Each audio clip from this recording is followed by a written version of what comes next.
Je vous envoie cette lumière pour que vous soyez éclairés et que vous puissiez comprendre. Et s'il y a des choses dans la Bible que vous ne comprenez pas quand vous commencez à la lire, dites Seigneur, éclaire mon cœur, éclaire mes yeux, éclaire mon entendement, que je comprenne, que je sache ce que tu veux faire et accomplir. Et quand nous la recevons, cette lumière, ben c'est vrai, nous voyons plus clair. Et le psalmiste dira encore, auprès de toi, c'est la source de la vie. Par ta lumière, maintenant, nous pouvons voir la lumière. Il y a des choses que nous avons du mal à vivre, à voir, à comprendre, à considérer. Et Dieu a tout fait pour nous donner la lumière. Quand nous réclamons cette lumière, qu'elle vienne éclairer nos cœurs, alors nous commençons à considérer Christ. Nous commençons à considérer son sacrifice. Nous commençons à comprendre pourquoi il est venu sur cette terre, pourquoi il est mort, pourquoi il a donné sa vie, et quelles sont les conséquences aujourd'hui de ce sacrifice. De quelle manière, parce qu'il est mort et qu'il a donné sa vie, aujourd'hui, nous pouvons vivre et avoir cette vie pour l'éternité. Et nous avons besoin de chercher cette lumière. Pourquoi ? Parce que la Bible nous dit, lorsque vous recevrez cette lumière, vous deviendrez vous-même la lumière du monde. Oh, les chandeliers là. Les luminaires, les lampes, nous sommes la lumière du monde. Jésus le dira, Matthieu chapitre 5, verset 14. Vous êtes la lumière du monde. Quelle responsabilité, hein ? Parfois on dit de certains qui ne sont pas une lumière. Dans certains domaines, ça peut être vrai. En tout cas, sur le plan spirituel, malheureusement, je crois que ça peut être vrai aussi. Et malheureusement, parce qu'un jour, on a découvert Christ, on a découvert ses réalités, parce qu'on s'est engagé par la foi à marcher avec lui, ce qui n'est pas tant important, c'est de découvrir ce qu'il a pu nous apporter et d'avoir commencé un engagement avec lui. Ce qui est important, c'est de finir notre engagement avec lui. Dans le Nouveau Testament, quand il est parlé des hommes de Dieu, des pasteurs, des leaders, etc., il n'est pas dit « Regardez comment ces hommes ont commencé ». Il est dit « Regardez et considérez comment ces hommes ont fini leur vie et imitez-les ainsi que leur foi ». Et la Bible nous dit que ce qui est important, ce n'est pas le commencement d'une chose, mais c'est sa fin. Et dans notre vie avec Dieu, nous avons commencé, et vous avez commencé, un démarrage a commencé dans votre vie, mais ce qui est important, c'est de persévérer pour aller jusqu'au bout. Ce qui est important, c'est de finir avec Dieu. Vous allez me dire, mais c'est pas possible, si on commence avec le Seigneur, on ne peut pas s'arrêter. Et malheureusement, si. On peut s'arrêter. La bonté, la grâce, la fidélité, la miséricorde, tout ce que Dieu met à notre disposition, malheureusement, à un moment donné, on peut, c'est vrai, lâcher prise. Parce que l'ennemi du jugement de notre âme ne veut pas que nous terminions bien. Il aimerait que nous puissions lâcher avant. Et c'est pour ça que nous avons besoin de persévérance. C'est pour ça que nous avons besoin de volonté. Et que tout ne vient pas tout seul, il ne tombe pas du ciel d'une manière toute simple comme ça, toute seule. Non, il y a besoin de volonté, il y a besoin de détermination, il y a besoin de courage, il y a besoin de dire à un moment donné, ça je veux l'arracher, je veux le prendre, je veux l'enlever de l'ennemi qui me le tient, et je veux l'acquérir pour moi. Les grâces, les bénédictions, les miracles, les signes, les prodiges que Dieu veut accomplir dans notre vie. La Bible nous dit, vous étiez autrefois dans les ténèbres, mais maintenant vous êtes dans la lumière, et vous êtes lumière dans le Seigneur. Alors qu'est-ce qu'il est dit ? Marchez comme des enfants, marchez comme des enfants. Elle est un peu tamisée celle-là. Hein.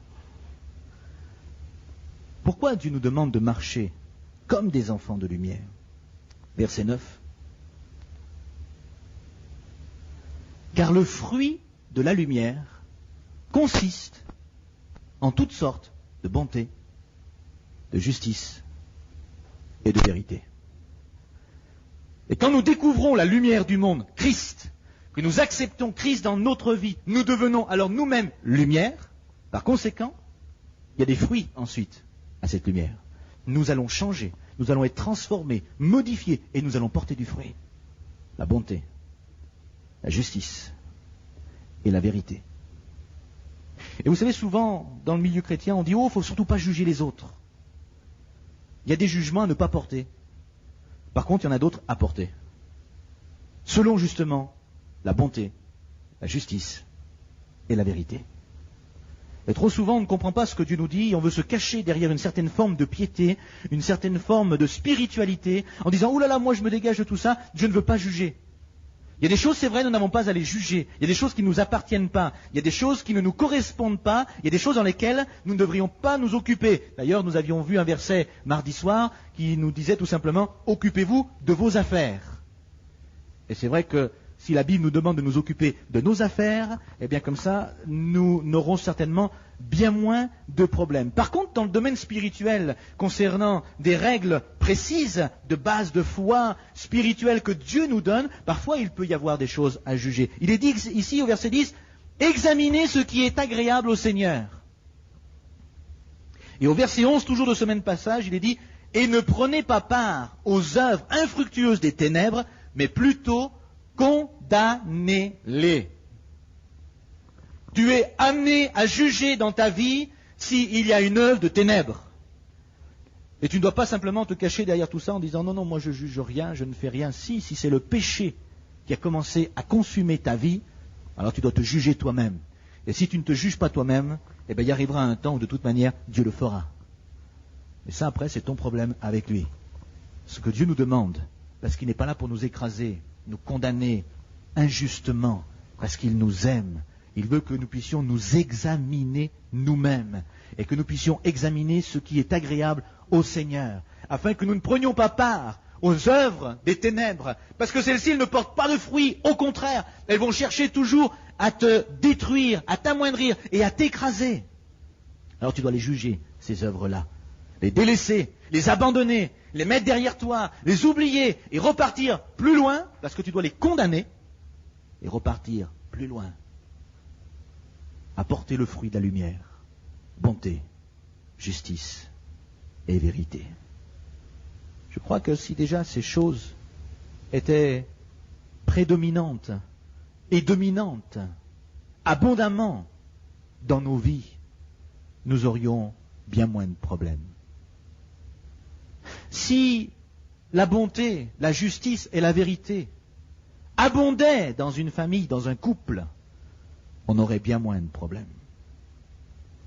Quand la bonté, la justice et la vérité abondent dans nos relations fraternelles avec les autres, on a bien moins de problèmes.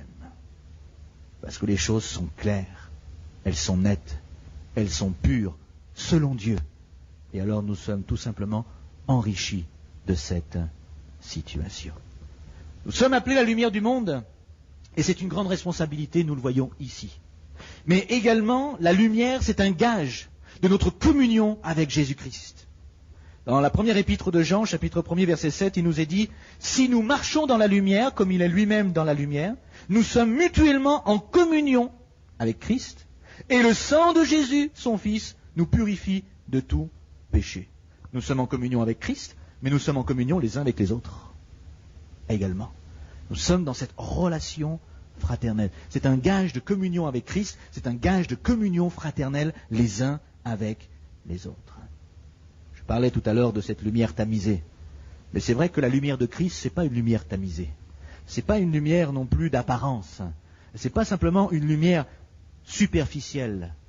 C'est une lumière qui est véritable.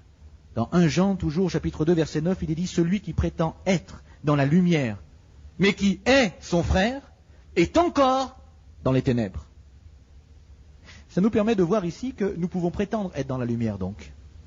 Donc nous pouvons toujours avoir des personnes qui viennent nous voir et qui nous disent qu'elles sont dans la lumière. Et tant que leur cœur, leur vie n'est pas dévoilée devant le Seigneur, en fait elles demeurent toujours dans les ténèbres.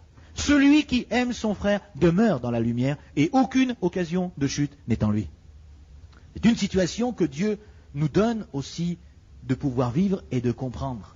Si tu dis que tu es en Christ, si tu dis que tu es la lumière du monde, si tu te prétends être cette lumière qui va éclairer les autres, mais que toi, tu as dans ton cœur un ressentiment pour l'un, un ressentiment pour l'autre, que tu commences à juger injustement, de juger ou de t'occuper ici ou là, si tu commences à voir dans ton cœur des attitudes finalement qui vont être en opposition à ce que Dieu veut, ne dis pas que tu es la lumière de ce monde.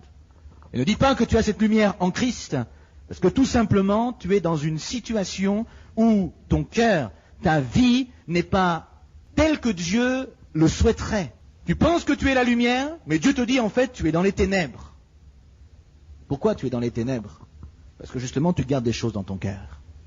Et Dieu te dit si tu veux vraiment venir dans la lumière, alors tu as besoin de libérer complètement ton cœur de la haine, de la médisance, de la rancœur. Oh, des fois, ça se transmet simplement par des petites paroles, par des petites choses. Tu vas dire ta pensée, tu vas exprimer ce que tu penses, parce que tu crois que c'est juste, et finalement, tu alimentes une certaine forme d'aigreur ou d'amertume.